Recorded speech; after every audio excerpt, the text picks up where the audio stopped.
All right, Marc-François, thanks for joining me. I've really enjoyed getting to know you over the last year or so as we've bumped into each other at conferences.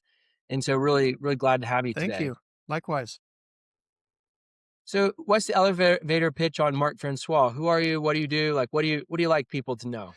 Well, I've done a lot over the last over my career, but I today I still do very much what I did 20 years ago, getting Safrona off the ground and solving healthcare problems, mainly around communication between patients and doctors and doctors, and using technology to do that, and trying to find ways to make a patient's experience better, their lives better, and our surgeons and providers experience of providing healthcare less frustrating.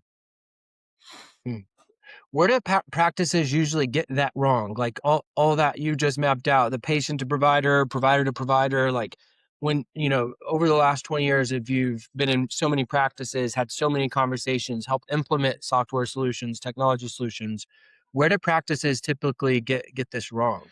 Well, I think the demands on a practice are tremendous, and so it's hard to even keep momentum, even if you identify, hey, I want to use technology, or I want to do something better, even without technology. Frankly, it's hard to Mm, keep momentum behind initiatives, and so I think probably where practices get it wrong is really trying to have a good organized way to set goals and reach those goals, and setting goals itself requires kind of deciding where what really matters, what's really attainable.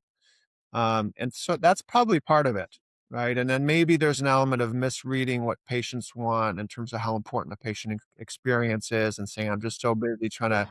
do my thing that I miss some of the opportunity to think about ways to make things easier for patients, and sometimes little things that can be done. Yeah, that makes sense.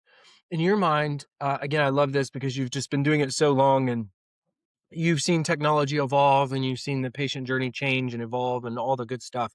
So what role does technology play in terms of the patient experience for practices? Well, I really like something that our shared mutual friend Guido Paquette had said about, really looking for, and we were talking about this a little bit, prior to this segment, um, about high tech complementing high touch. And so I Mm, think some practices, and maybe that's a shorter answer to your question about what practices get wrong, is it's not an either or type proposition. It's really that there mm, is an ability to say, how do I introduce technology to solve some problems without giving up the high touch, and making sure you're not, mm. but then also giving, and we know, right, we've got multiple generations of patients, and that's always been the case, and that those generations kind of like roll in and roll out. And some expect a lot more tech, and some expect a lot more touch. And that's not always specific to generation, but clearly there are people who want to spend time on the phone and are looking for connection that way. And there are other people who would really prefer to not have to deal with the phone at all, and just get me in and get me out. And so, yeah, I think the role technology has to play is to augment sort of the touch. And then, of I course, like that. there are Yeah. efficiency opportunities where, if you're dealing with short staffing, you have to find ways to leverage technology to make up for the fact that I can't keep a person answering my phones. I can't keep someone scheduling appointments because it's just too difficult to find, or unaffordable. How do practices approach where they should start? How do you help practices understand, how to identify where technology can improve the patient experience and, kind of augment the human touch? Like, Yeah. what's that process look like, and where do you think practices should typically start? Yeah. Well, I mean, I think that if I were really trying to be generous in my thinking, I'd say that, the practice should really start with high level goal setting. And that might be any number of things that have nothing to do with technology, right? It could be, Mm, we need to, upgrade our interior decoration. We need new carpet. I mean, right? So it does. I do want to acknowledge that it's not always going to be something the most urgent thing. Maybe you need to hire another doctor, or you need some more mm, technicians to really be able to do what you need to do. I think that once you sort of are kind of honing in more on what is my patient experience or what are some of my operational challenges. Then it is again a little bit about maybe looking at the patient journey, kind of mapping the journey on like what are the different pieces that matter, what are we getting right, where are we maybe missing the boat. You know, missing the boat might mean that's taking too long to get patients scheduled. It might mean that we're not getting enough patients into the chairs or into our appointment slots. It could mean any number of things there. But I think that it kind of is looking at that patient journey and saying where are there opportunities, and then are we in a measure to resolve to address that opportunity, right? No, it's too expensive, or I just don't even know where I'd start. And sometimes there, I think you and I probably both understand this, but at that point, you know, it's a matter of do practices know all of the tools and all of the consulting services and all of the expertise that might be available to them in industry, right? So that might be through the main industry vendors they work with today and the consultants that they might bring to bear, or it might be new services that they're unaware of, and that the ASOA in ophthalmology, does a great job of connecting people to share information and ideas and connecting consultants and vendors with practices. Mm.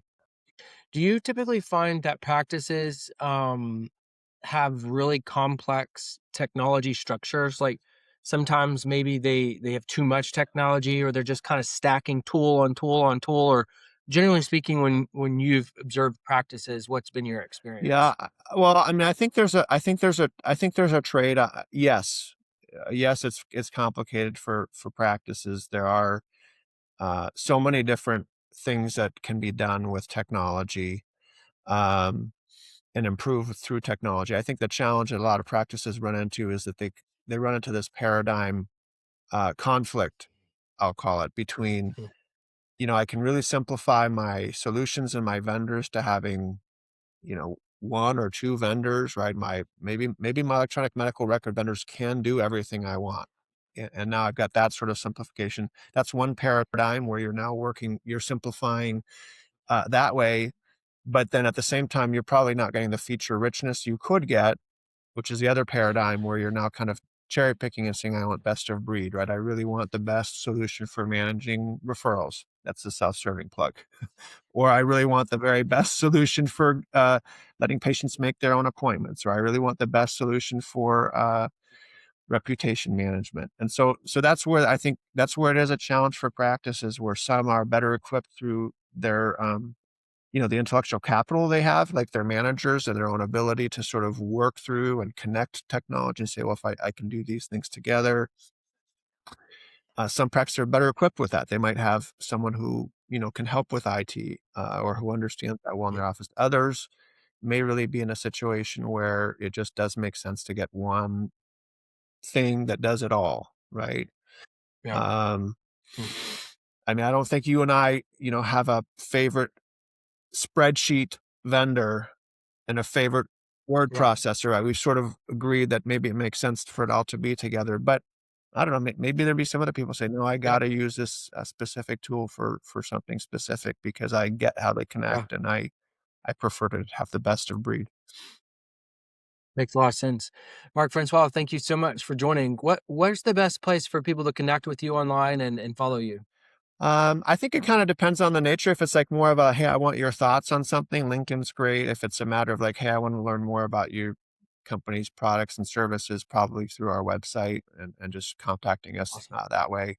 Or through people like you, right? Just connecting, Yeah, people who know other people. absolutely. Hey, I appreciate you coming on Thank you today. for having me, Cade. It was a pleasure.